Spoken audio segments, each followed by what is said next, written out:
You watch Last of Us? Yes. It's like, remember the old gay man with the shelter? It's like, yeah, those, if the apocalypse come, they're gonna be sitting pretty. Yeah. Yeah, and the rest of us gonna be like, Wi-Fi.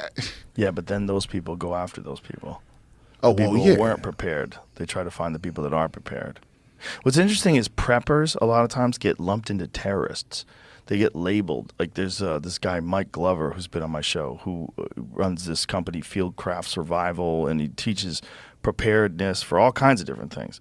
But they had him labeled. They had him on a list, like an extremist list. But imagine, because he's just telling people, like, if society collapses, like he's a special operations soldier. Well, there's probably some crossover between the two communities, you know. You probably don't because it's already so few of you. I would imagine if you're like, somebody walked up and was like, "Hey, fucking John is in the Klan." He's like, "Well, just don't bring up race around John." You know what I mean? Like he's one of our best preppers. I don't think they're talking about that. I think they're talking about people that want to overthrow the government. Oh, like, okay, so I get what you're saying. Malicious. So it's like people that want the society to collapse are mixed in with the people that are preparing just for if it does. Yeah, right. And the worry is that, well, from the preppers' perspective, the people that are into that would say, like, I don't trust the government not trusting me, because what they don't trust me is that if the shit goes down, they go full totalitarian. They know we're armed to the tits, and they don't like it. Plus, we have food, we have water, we can huddle down, right, and fight them off. That's what they think. I would imagine, and just espousing that puts you on a watch list. Yeah. Or even if it was like zombie shit or some disease or like, bro, you know the and I might just be talking my ass. Correct me if I'm wrong, please, Jamie. But the premise of Last of Us was that one fungus that Cordyceps, it couldn't infect humans, right? And then it did, right? Yeah. And now it has in real life. Has it really? I just read this like a couple weeks ago. Am I wrong, Jamie? It has infected a human now. Really? Yeah. Now, obviously, I don't know if it can mind control a human, because you probably die before it could take over your whole mind, because our minds are way bigger than, bugs. But there's things that take over our minds anyway. There's toxoplasmosis, which you actually get from cats. You might have that. Well, if there was a pussy plant out there. Well, from your wild cat, you probably have it. You probably have toxo. Oh, for sure. Just from being exposed to cat species? Yeah. Feces? Yeah. Yeah, that bitch, she rubs her butthole on everything. Not only that, she's out there with rats and all sorts of things. Who knows what she's killing and eating out there? I think it makes you love them, right? What it does with rats is it makes them sexually attracted to the smell of cat urine.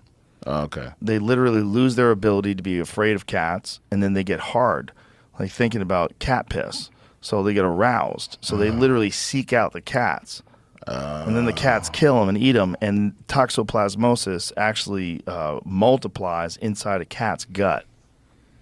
Could cordyceps fungi infect humans? Cordyceps, opiocordyceps are types of fungi that typically infect insects. Fictional works have explored cordyceps infections in humans, but this fungus is not likely to evolve to cause infection in humans in the near future. However, cases of fungal infection may be increasing with climate change.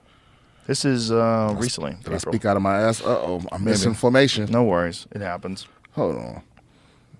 I know I'm not tripping, though. Let me see what I see. You know what scares me is rabies. Oh, yeah. Well, rabies is wild. You hear about like the accounts of like settlers trying to make their way across the country that encountered animals with rabies and the way they died. Rabies is wild because it infects animals and makes them want to bite you to give you rabies.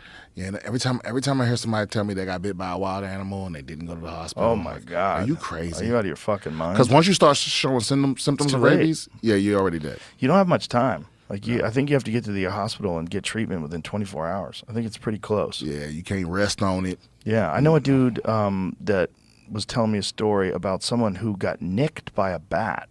Like there was bats under a bridge, and the bat, they're all flying, and he got nicked on his hand. He died of fucking rabies. Just a nick. Yeah, see if you can find that.